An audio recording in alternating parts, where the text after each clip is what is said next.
যশোর জেলা প্রতিষ্ঠাকালের দিক থেকে যশোর বাংলাদেশের সবচেয়ে পুরাতন জেলা। যশোর জেলার সৃষ্টি হয়েছিল আজ থেকে প্রায় 238 বছর পূর্বে। এই যশোর জেলার একটা ঐতিহ্য এবং প্রতীক রয়েছে, আর সেটা হলো যশোরের 360 দরজার কালেক্টরেট ভবন।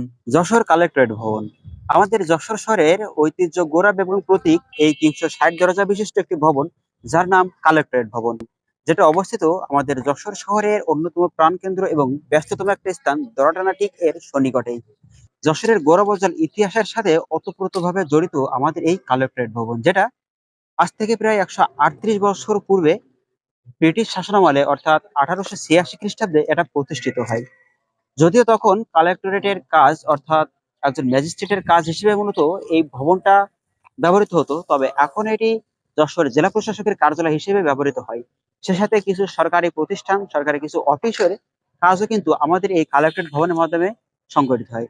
আপনারা জেনে অবাক হবেন যে আমাদের এই কালেক্টরেট ভবনটিতে ছোট বড় মিলিয়ে মোট 360টি দরজা রয়েছে। এই জায়গার যে সৌন্দর্য, এই জায়গার যে দৃশ্য, এই জায়গার যে প্রকৃতি, সত্যিই মানুষকে মুগ্ধ করে, বিমোহিত করে। আর এই জায়গার ইতিহাস দেখতে হলে আগামী কিছুক্ষণ আমার সাথে থাকতে হবে আপনাদেরকে। ব্রিটিশ ভারতের প্রথম জেলা আমাদের এই যশোর। এই যশোরকে একটি আলাদা জেলা হিসেবে ঘোষণা করা হয় 1781 সালে। এর অধীনে ছিল খুলনা, ফরিদপুর, পাবনা, কুষ্টিয়া, নদিয়া ও 24 পরগনা জেলার কিছু কিছু অংশ। ইস্ট ইন্ডিয়া কোম্পানির রাজস্ব সংগ্রহ ও উপনিবেশিক শাসনামলের দিকে একটি বেশি নজর দেওয়ার জন্য মূলত প্রশাসনিক কাঠামোর দিকে সরকার তখন বেশি নজর দেয়।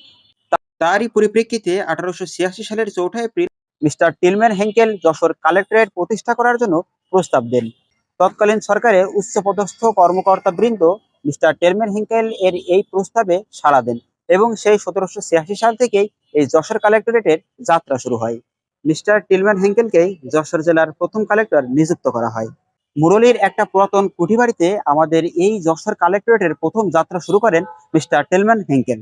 1793 সালে মুরলী থেকে কসবায় যশোর জেলা ম্যাজিস্ট্রেটের কার্যালয় সরিয়ে আনা হয়। 1801 সালে যশোর জেলার কালেক্টরেট ভবন বর্তমান স্থানে গড়ে তোলা হয়। 1885 সালে এই ভবনটির একতলা তখন নির্মাণ করা হয়। 360 দরজার এই ভবনই ছিল তখনকার সময়ে বাংলার সব থেকে দীর্ঘতম ভবন। এটাই ছিল আমাদের যশোরের ঐতিহ্য, প্রতীক এবং গৌরব, কালেক্টরেট ভবন এর প্রতিষ্ঠার ইতিহাস। এছাড়াও কালেক্টরেট ভবনের সামনে রয়েছে একটা কালেক্টরেট পার্ক, রয়েছে পদ্মপুকুর, যেখানে বিভিন্ন রঙের মাছ রয়েছে, যেগুলো দেখতে সত্যি অনেক অনেক বেশি ভালো লাগে। যশোর শহরের প্রধান বিনোদন কেন্দ্রগুলোর ভিতরে অন্যতম একটা জায়গা দখল করে রয়েছে আমাদের যশোরের এই কালেক্টরেট ভবন প্রাঙ্গণ। সুপ্রিয় দর্শক শ্রোতা, আজকের ভিডিওটি এই পর্যন্তই। ভিডিওটি সম্পূর্ণ দেখার জন্য অনেক অনেক ধন্যবাদ। যদি কখনো সময় সুযোগ ও সম্ভব হয়, অবশ্যই আসবেন আমাদের যশোরের গৌরব এই কালেক্টরেট ভবন প্রাঙ্গণে। সম্ভব হলে ভিডিওটি শেয়ার করে সকলকে দেখার সুযোগ করে দিবেন। ধন্যবাদ সকলকে।